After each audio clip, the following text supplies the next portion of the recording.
攻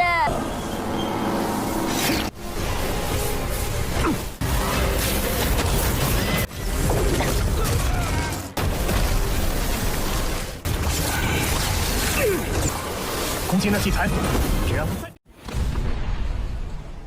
Halo guys, welcome back to Kobe Movie. Dan kemarin kalian udah pada puas dengan Legacy the Movie, yaitu cerita dari Legacy. Nah, kali ini kita bakal melanjutkan Abang Xiahao guys. Di part ini dia akhirnya bertemu dengan sosok iblis yang jahat yang menghancurkan lembah abadi kuno di era kuno. Seperti apakah sosoknya? Ternyata dia sangat kuat dan mengerikan guys. So maka dari itu kita pun masuk ke intro ya guys. Hehehe. 影响过去了。我若是足够强大，能够造体，将我拉来此处。 Gila ya, di part kemarin udah seru banget. Xiahao diperlihatkan kiamat di masa lalu yang terjadi di lembah abadi kuno yang mengerikan. Dia dianggap sebagai orang yang terpilih untuk menyaksikan masa lalu tersebut. Singkat cerita, Abang Xiahao pun melanjutkan perjalanan. Tiba-tiba dia diserang oleh semacam kulit yang mati. Itu pasti adalah kulit dari praktisi kuat yang sudah lama meninggoy di tempat ini guys. Xiahao menghindari semua serangan pedangnya dengan mudah. Dia pun segera kabur dari sana. Tapi nggak disangka, tepat di tengah jalan ada jebakan pelahap semua makhluk hidup. Jebakannya besar sekali, bahkan mengendari semua tebing di sana untuk menghimpit Xiahao. Dia mencoba kabur dengan kekuatan Werok dan berhasil.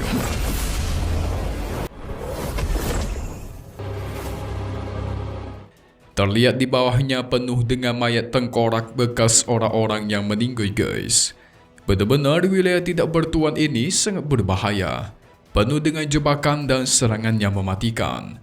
Kemanapun Xiahao pergi, dia pasti menemukan banyak sekali jebakan aneh yang siap menghabisinya kapan aja guys. 到处都会死在这片无人区中。 Sampai akhirnya dia pun tiba di depan kota abadi kuno. Tapi ini bukan tempat finish mereka guys, bukanlah titik pertemuan. Namun tiba-tiba muncullah pasukan berkuda yang berasal dari suku-suku gitu langsung mengepung Xiahao. Pemimpinnya bernama Mo Hua. Dia bertanya siapakah Xiahao ini. Xiahao memperkenalkan dirinya sebagai praktisi dari 3000 negara Tao dan ingin memasuki kota.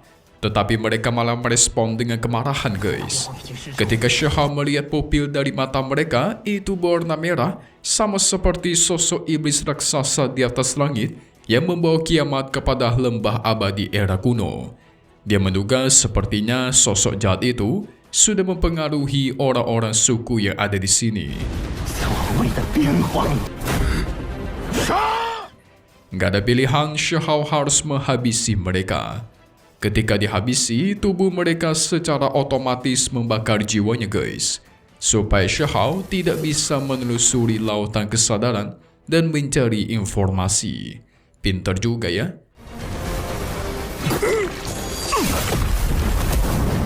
Namun tidak lama dari itu, muncullah si wanita penyihir alias si gadis rubah yang kita panggil sebagai Monu. Seperti biasa, Monu kalau bertemu Xiahao, pasti dia goda-goda guys. Emang bawaannya wanita ini wanita penggoda nih. Bahaya buat para pria yang mudah terpengaruhi. Hehe. Mereka berdua memasuki kota bersama. Kota ini disebut juga sebagai kota Changrun. Awalnya Xiahao mengira selama ini Monu mengikuti dia, namun dia membalas. Dia diteleportasikan kebetulan dekat dengan kota ini.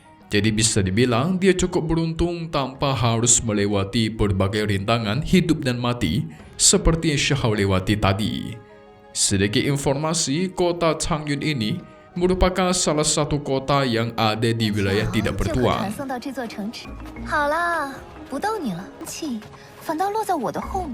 Jadi sebenarnya wilayah ini memiliki banyak kota guys. Sementara kota kuno yang harus Xiahao capai itu ada di perbatasan. Dan luasnya 100 kali lebih besar daripada kota ini. Katanya sih di sana selalu ada master kuat yang datang untuk memenuhi perjanjian kuno.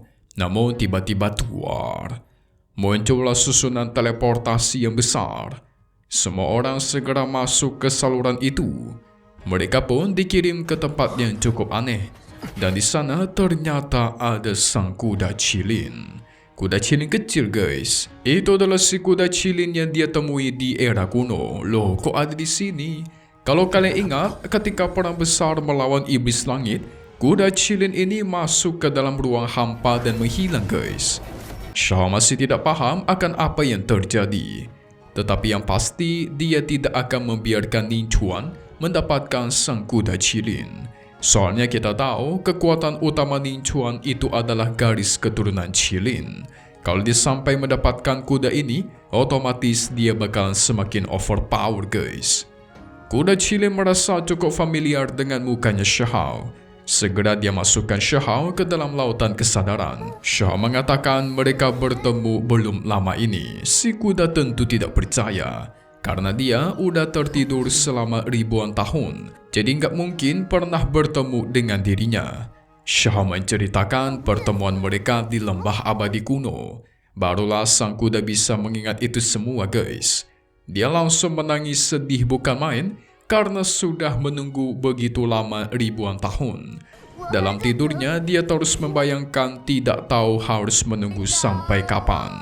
Karena tidak ada satupun orang yang mencari dia. Yang diharapkan adalah tuannya datang ke sini.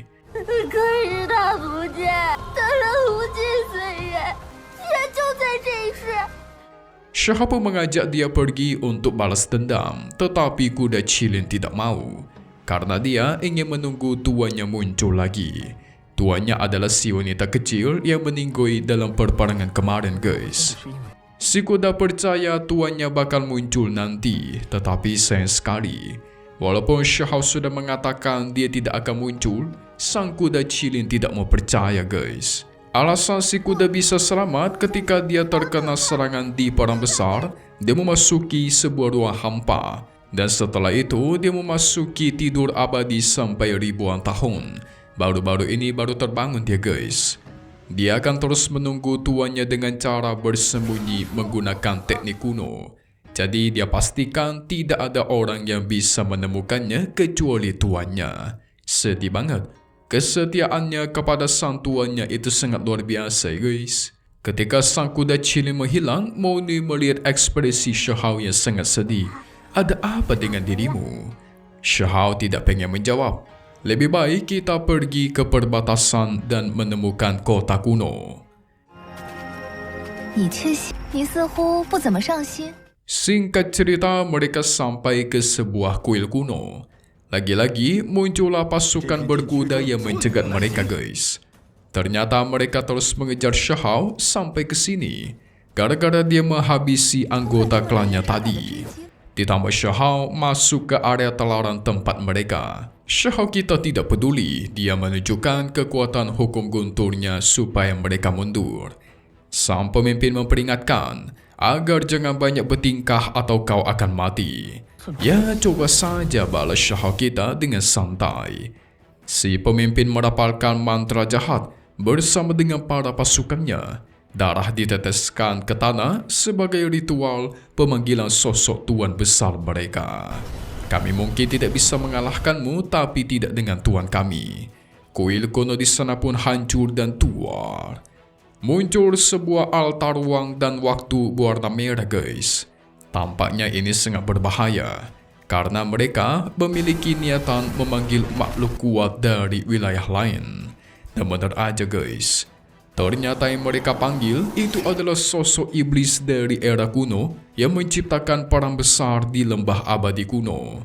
Wah, ini terlalu cepat bagi Shao kita. Dia bahkan belum cukup kuat untuk melawan sosok musuh ini. Shao yang panik, dia mencoba mencegah ritual tersebut dengan kekuatan Dewi Willow, tetapi gagal total. Monu dengan pintar menyerang pemimpin sukunya untuk mengagalkan pemanggilan ini. Itu setidaknya berhasil menghambat pemanggilan ini sementara. Shao pun bertindak. Dengan cepat dia bantai habis semua pasukan suku yang ada di sana. Monu tidak mau kalah, menunjukkan kekuatan sihir yang sangat mematikan. Dari situ Shao semakin sadar. Gadis ini benar-benar seorang penyihir yang mengerikan.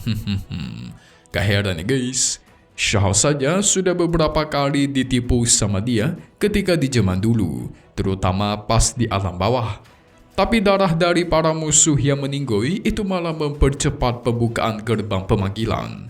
Shao bersama Monu berusaha mencegah darah itu mengalir semakin banyak, tetapi sepertinya semua usaha mereka sia-sia saja. Sosok iblis itu memuji kehebatan Shao dan Monu. Harusnya kalian berdua lebih kuat daripada para penguasa muda lembah abadi era kuno. Sosok iblis memunculkan wujudnya guys. Wah, ini keren banget.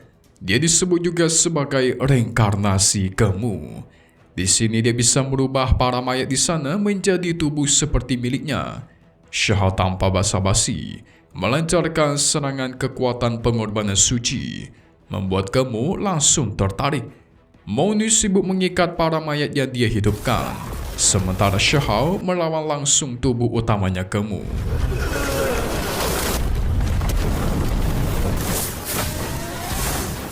Dalam hal fisik tentu Shao lebih kuat. Cuma segini doang tetapi kau sombong sekali ya, kata Shao. Kemu akhirnya mengeluarkan 2 benih abadi. Benih abadi ini dia bentuk dari penderitaan orang-orang yang meninggoy di tangannya guys, yaitu teman-temannya Shao yang berasal dari lembah abadi kuno. Itu berhasil membuat Shao kita emosi. Kekuatan pengorbanan jiwa pun dilancarkan.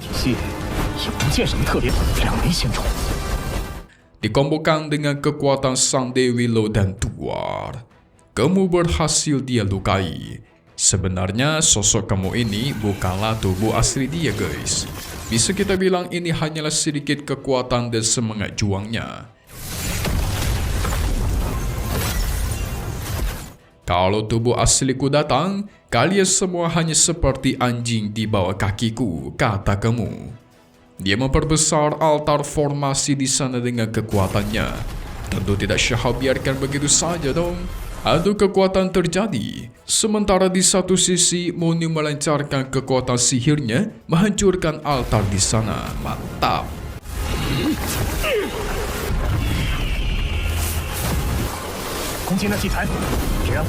Itu berhasil menggagalkan pembukaan portal raksasa dan mengirimkan Kemu ke tempat asalnya.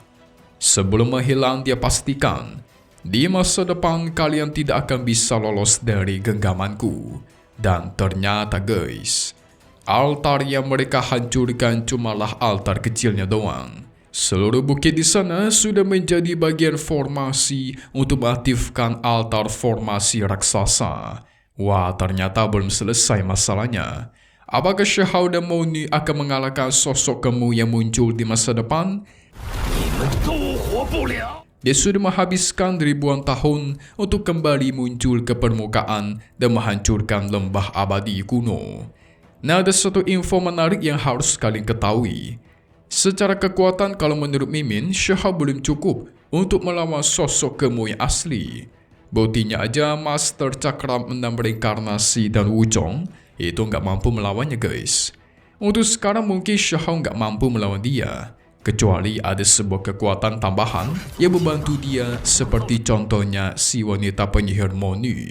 Mungkin dia ada peluang untuk menang tuh.